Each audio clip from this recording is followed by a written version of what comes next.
For this tutorial, I'm using the editing workspace. You can reset the workspace by double-clicking the editing name in the Workspaces panel and clicking Yes to confirm. When you're editing clips in a sequence, you'll often want to remove the start or end of a clip. This could be the slate at the beginning or the director saying cut at the end. Whatever the reason, it's usually the beginnings and ends of clips you'll want to remove.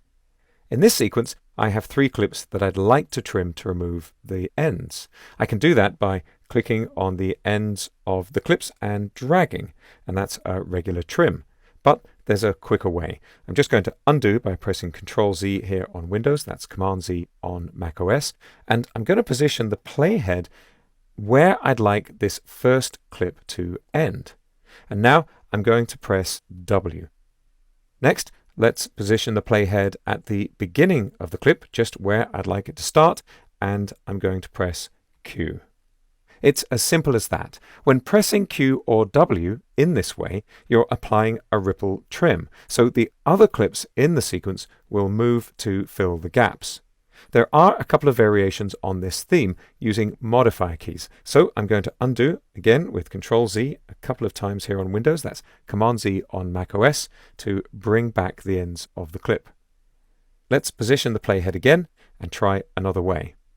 If I hold Option on macOS or Ctrl and Alt on Windows and then press the W key, a gap is left behind. This is like a regular trim, and it's useful if you want to insert another clip. I'll just undo again.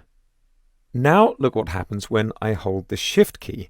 I'll just press the W key again, and the clip that my playhead was over has been shortened, and the beginning of the next clip has been extended. This is a rolling trim, which adjusts the timing of the edit but not the duration of the sequence.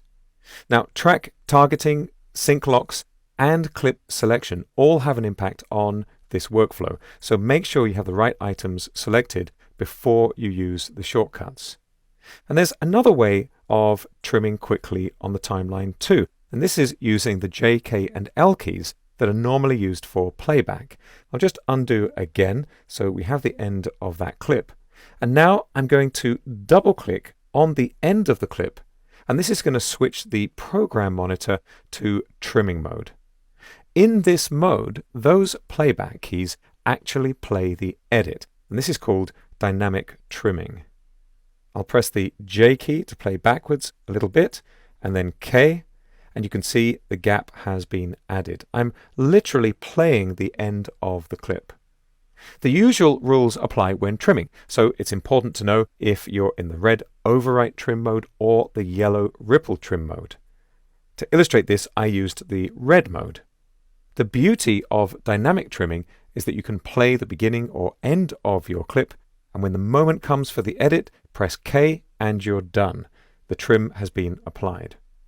The up and down arrows will jump your playhead between the edits for any tracks that are selected in the track headers. That's these buttons right here.